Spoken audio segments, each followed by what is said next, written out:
Hello and welcome. My name is Chris Cuban. I'm the president of the St. Louis chapter of the Public Relations Society of America, and we have several other chapters joining us today on this webinar series that we do every single week. This is the 10th edition of our webinar series. So again, welcome. This is going to be a little different because we are recording this and we're going to break it up into 3 different sections. Without further ado, Cedric King, and here's his story.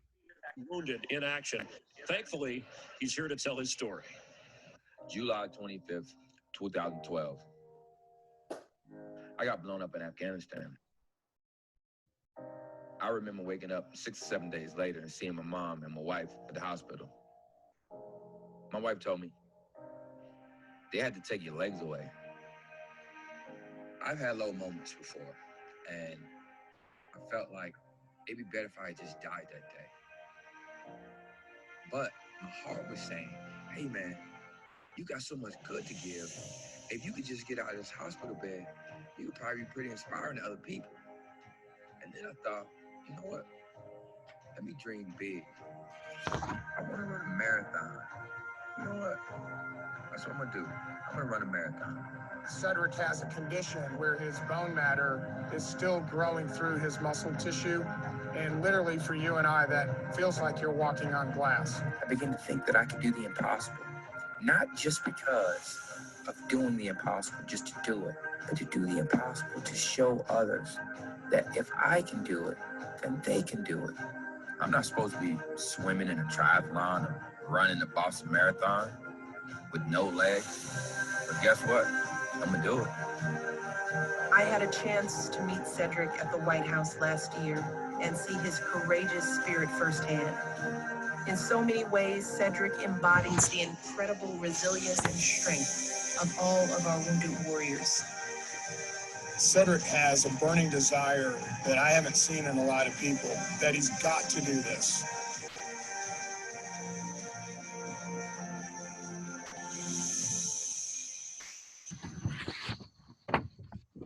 It gives me my distinct honor to welcome an American hero to the stage. Give it up, you guys, right now, like Chicago knows how to, for Master Sergeant Cedric King. I'm the man, I'm the man, I'm the man.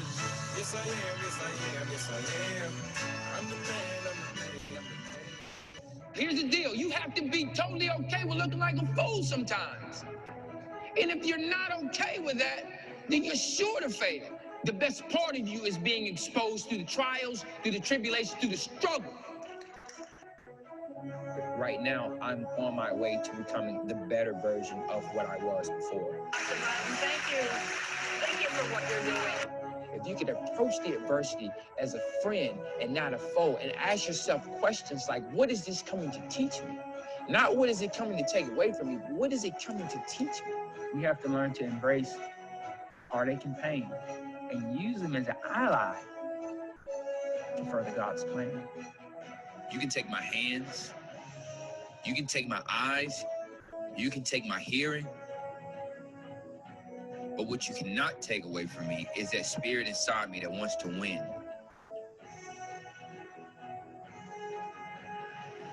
I have goosebumps just watching that. And if you want to follow Cedric King, I encourage you really to go to LinkedIn and befriend him on social media.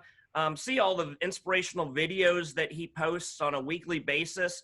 It's truly amazing. He lives in Duluth, Georgia, which is just north of Atlanta, has a beautiful wife, Kaida, and 2 amazing daughters. So, Cedric, why don't you take it away? Hey, Chris. First of all, I want to just say thank you for this amazing opportunity to help people out, especially during this tough time. Our country, our world is in a place that we haven't been ever. And I know that I also have been in a place like this before, which sort of makes COVID-19 or quarantine a little bit easier. And I hope that the information or some of the things that I live by can also help some of the people that are going to be on the line today. I know that this whole mentality that I have, I didn't have it in the beginning. So it proved to me that this could be taught. This could be something that not just I could have a monopoly on this type of information, but also I could share it with others. And that's what I've been doing for the last 7, almost 8 years. is sharing how I think and sharing what works for me. And I found that it's helped so many other people as well. These philosophies that I picked up over time. And I think the very first philosophy of them all is how you see things are more important than how they really are. Okay. So it's I lose my legs, and I lose my legs in Afghanistan due to an explosion, just like the video says. But what happened actually was how I saw things was more important than the bomb itself. How I saw things were more important than what happened to me. And if you can sit there and you can say to yourself, whatever has happened over the last few months, or maybe even years, how you see it is the only thing that matters. How you see it is more powerful than actually what happened in itself. Okay, so you said, well, how could that be, Cedric? Because you don't understand my situation. I may not understand your situation.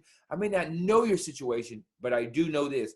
How you see things is more important than how things really are. I don't care if it's a divorce. I don't care if it's a bankruptcy. I don't care what the circumstance. I don't care if you lost your legs like me.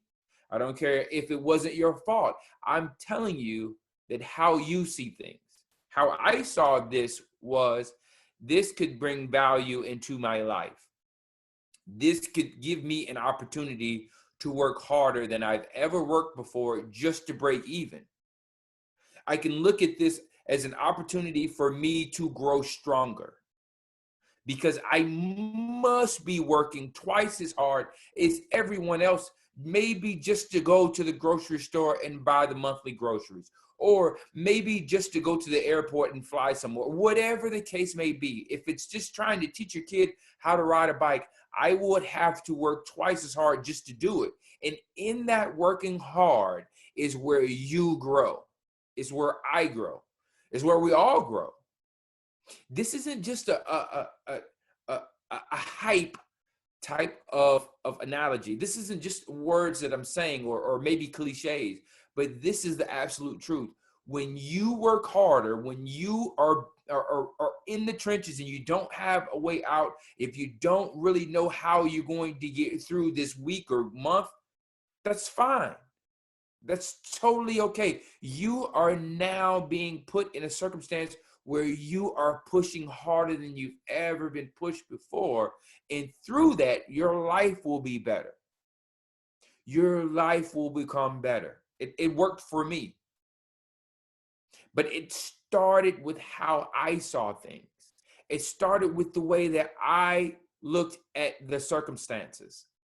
And I looked at it as, I got nowhere else to go but up. I got nowhere else to grow but to grow stronger. This is my moment.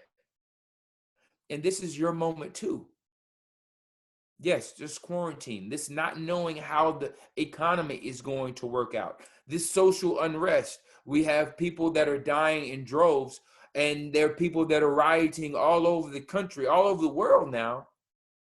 Police misconduct. We don't know how all of this is going to work out. And I am telling you, if you look at it as an advantageous moment, then you are going to be the beneficiary of advantages. That's just the way that it is. That's just the way that it is. And it also works on the other hand too. It works like this opposite. If you're looking at it as, this was the moment where everything crashed. This was the moment where everything fell apart. This is the moment where when my loved one, my soulmate walked out of my life and everything was destroyed. That was the moment where the descent happened. If that's the way that you're looking at it, you got to ask yourself, is that the place, is that the direction that you want to go? Because if it is, then you're on your way. But if it's not, then you got to make some changes. You got to really be serious and say, what do I really want to do? Where do I want to really be in 5 or 10 years? And if you get the answer to that, then now you're starting to figure out which direction you can go. How you see things, how you see the bankruptcy, how you see the divorce, how you see the breakup, how you see the illness, how you see this time in our world, how you see it is more important than how it really is. Which takes me into my very next philosophy that I have. And it's this. It is, you can have more. You can have anything you want, but first you must become more. I at the time, I'm sitting there in a hospital in Bethesda, Maryland. And Chris knows this all too well. I'm sitting there in a hospital, and as I'm sitting there, I'm thinking about all the things that I can't do anymore, and all the things that I can no longer do because I've lost legs. I've lost part of my arm. All these things that have happened to me that were, I thought at the time, negative. I thought that I couldn't do that. And because I can't do that, then my life must be taking a dive. It's actually the opposite. It's actually the opposite. You can actually have more, but you must become more. Let me say it again. You can actually have more than before, but you got to become more. You got to become more. We sometimes we want more. We want a better relationship. We want better kids. We want a better house. We want a better car. We want a better bank account, but we're not willing to become more. And if that's something that is resonating in your spirit right now, I'm telling you, you can have anything you want in life. Nobody's coming to take anything from you, but you gotta become more. You gotta do more. You gotta become more. And how do you become more? It's taking these punches. It's taking the lumps that life is giving all of us right now. Everybody's getting punched. Everybody's trying to figure it out. Everyone is taking these punches to the face right now. It's happening to everyone, but not everyone is falling down. Not everyone is looking bad. Not everyone is taking the lumps and complaining about it. Some people are taking these lumps and becoming stronger. And you got to ask yourself, are you becoming stronger? Are you becoming stronger because of the difficulties? Are you using these moments in time? Are you using these moments to become stronger? It's no different. This moment in time is no different than how we go to the gym. We go to the gym and we exercise. To exercise, you have to use resistance and you have to use repetition. Resistance and repetition. It's the weight, not just one time that you push. It's not the weight that you lift one time. It's the weight that you lift multiple times, exposing your body to resistance multiple times, again and again. The muscle is forced to grow if it wants to take this weight and lift it easier. And you are no different, and life is no different. If you plan on having a better life, you better believe that there is going to be resistance. What we face right now is pure resistance. And if you think for 1 second that you can become more without lifting more weight, then you're crazy. You're crazy if you think you can go to the gym and just go to the gym and just push up air, just like this. People will say, hey, what are you doing, man? I'm getting this weight up. Bro, you got no weight on there. What are you doing? And as crazy as we would call that person, we expect the same thing. You really think that you're going to be stronger without having challenges in your life? You think you can really earn more without solving tough problems? You really think that you're going to have a better relationship with your soulmate without going through issues and arguments? It's not happening. You're fooling yourself. You're fooling yourself. You got to get in these trenches. You got to get into the dirty parts and figure it out. And that's the beauty of the entire situation that we're in right now. I wouldn't have it any other way. I wouldn't have it any other way. Being in a place where the answer doesn't just pop up is the best place to be. We've all taken tests and we've all passed some sort of test in our life. And it was not the grade that we really enjoyed. It was figuring out how to get the grade that we enjoy. It's not the victory that we love, but it's the struggle that we love. Now, we like what the victory brings. We like what the grades bring. We like what the sunshine brings. But it's truly not that. That's truly not the thing that we love. It's the struggle to get to that place that we truly love. Behind me, I got several medals of marathons. These are marathons, 26.2 miles of marathon. 26.2 miles. It's a long way if you're not used to running these. But it's not the medal that I love. That's the only thing that I have from that moment in my memories. But it's not the medal that I love. It's the endurance. It's the journey that I love. It's the moment from the start line to the finish line that I really love. Now I hang up the medals as a memory for the journey. These medals, they just represent the journey of it all.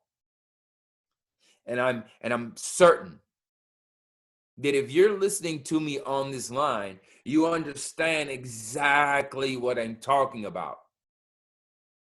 It's not the medals that hang on my chest when I go to these functions where I wear my military attire. It's not the medals that I really love, but it's the moments that the medals represent that I love. And some of the moments weren't so easy. The Purple Heart, yes, I wear it on my chest, but it's the moment that the medal represents that's held in high esteem. Please, whatever you do not complain about the moment. Because each moment that you overcome, it brings a medal of some sort. It's not the moment that you should be cursing. The moment is actually going to make you stronger. The moment is going to bring you the strength. And you cannot complain about it right now. Just because this moment is wrapped in bad wrapping paper. I tell you this, every year in Christmas, every year, I got 2 daughters, every year for Christmas, they come downstairs like some sort of crazed animal to unwrap these gifts. They don't even look at the wrapping paper. They could care less about the wrapping paper. Their whole focus is to get inside that gift, to get inside that box, to find out what's inside that box. They don't care what the wrapping paper looks like. They're focus is getting inside the gift. And I will tell you right now that 2020 has come in some nasty wrapping paper for all of us. But instead of complaining about what the wrapping paper looks like, which is what most of us have been doing, start focusing on what's inside of this year. What is this year bringing us? What is this year teaching us? It's the gift that's on the inside of the quarantine. Has this gift made you shift the way you've done your business? Has this year made you shift the way that you work with your family? Has it given you more time to think about the future? What is 2020 bringing you? I'm not talking about the trials and the troubles and the circumstances. I'm talking about how has it made you a better you?